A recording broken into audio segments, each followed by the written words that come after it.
दोस्तों, मैं आचार्य गजराज सिंह आर्य वेद वाचस्पति आज आपके समक्ष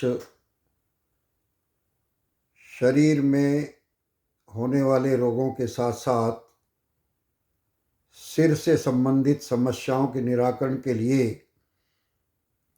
योग सूत्र में जिस प्राणायाम का वर्णन किया गया है वह प्राणायाम है भ्रामरी प्राणायाम। तो आज मैं भ्रामरी प्राणायाम के संबंध में आपसे बातचीत करने के लिए उपस्थित हुआ हूँ। जैसा कि मनुस्मृति का एक श्लोक आता है, दह्यन्ते धूमायमानानां धातूनां ही यथा मलः तथेन्द्रियाणां दह्यन्ते दोषः प्राणस्य निग्रहात्।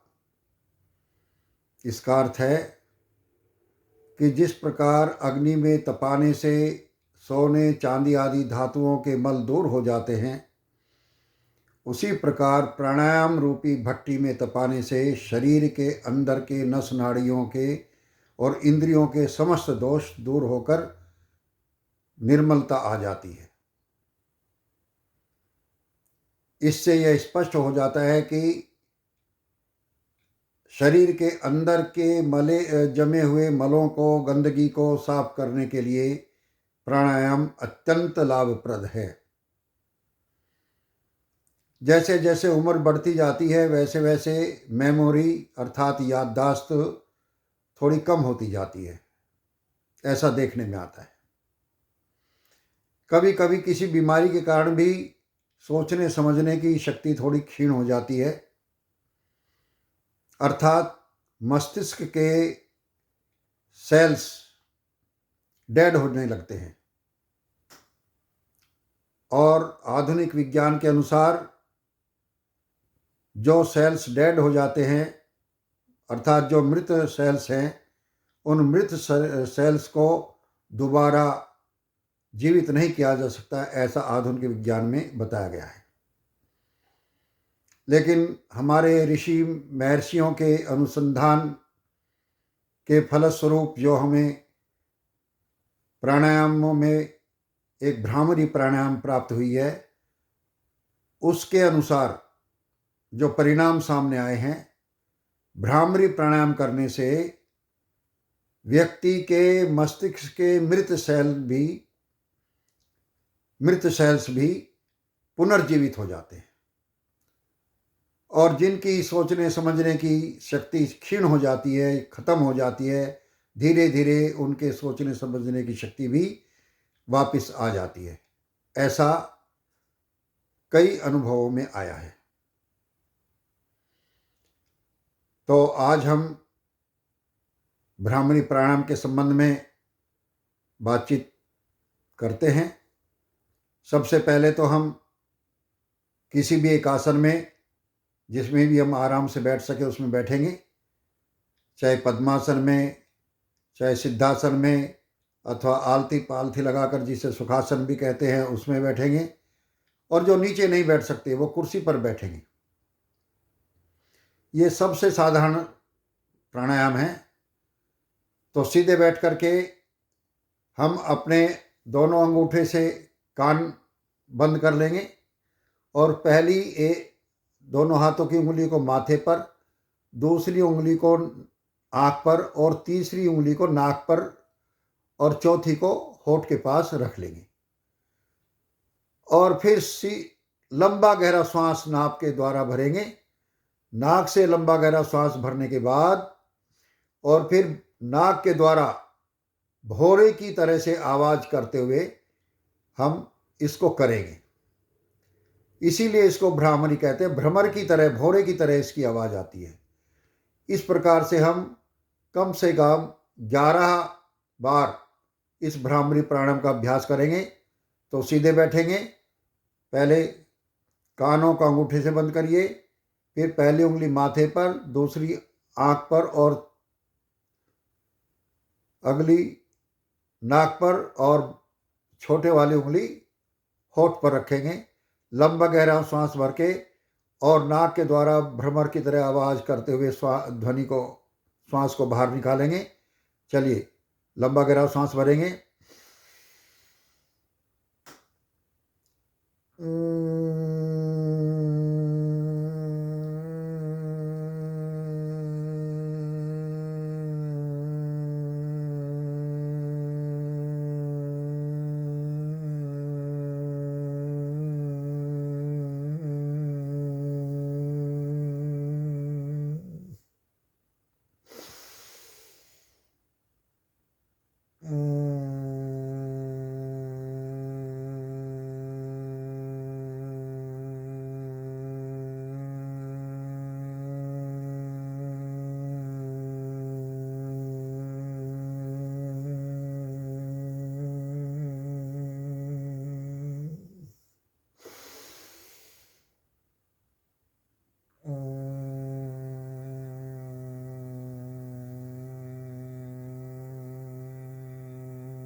2-3 लंबे गहरे सांस लेंगे।